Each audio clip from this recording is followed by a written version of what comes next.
ఎంత పెద్ద ఇల్లు కట్టుకున్నప్పటికీ, ఎన్ని లైట్లు వేసుకున్నప్పటికీ కూడా, ఎంత అందంగా సీలింగ్లు చేయించుకున్నప్పటికీ కూడా, ఆ లైట్లు వెలిగించే కరెంటు లేకపోతే ఇల్లు ఎంత గొప్పదైనా, ఎన్ని కోట్లు పెట్టి కట్టినా, ఎన్ని లక్షలు పెట్టి కట్టినా ఇల్లు అనేది వ్యర్థమైపోతుంది. లేకపోతే లాంతర్లు ఇలాయి బుడ్లు పెట్టుకుంటే బాగుంటుందా? సీలింగ్లు చేసి, లేకపోతే బాగా బంగారం రేకులతో పొదిగేసి దాని మధ్యన మరి ఏదో లాంతర్ లైట్ పెట్టుకుంటే బాగుంటుందా? బాగుంది. దానికి తగినట్లుగా ఏముండాలి? ఆ కరెంటు ఏదైతుందో అది ఈ బల్బులకి ఇవ్వాలి. అది వెలుగుతున్నప్పుడు ఇల్లంతా కూడా వెలిగించబడుతూ ఉంటుంది. అవును కదండి?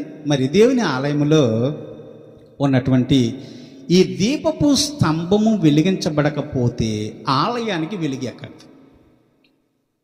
ఆలయం వెలిగించబడాలంటే, ఆలయంలో ఉన్న ప్రతి వస్తువు తేటతలుగా కనిపించాలంటే, ఆలయంలో ఉన్న ప్రతి వస్తువు కూడా మన అందరికీ కూడా చక్కగా చూపించబడాలంటే, ఆలయంలో మంచి కాంతి రావాలంటే ఏం చేయాలి? దీపపు స్తంభమును వెలిగించాలి. మనం ఎవరమండి? 1 కొరింథీయులకు రాసిన పత్రిక 3వ అధ్యాయము 16వ వచనం. మీరు దేవుని ఆలయమై ఉన్నారనియు దేవుని ఆత్మ మీలో నివసించుచున్నదని మీరు ఎరుగరా? దేవునికి స్తోత్రం. మీరెవరంటండి? మీరు దేవుని ఆలయమై ఉన్నారని మీరు ఎరుగరా?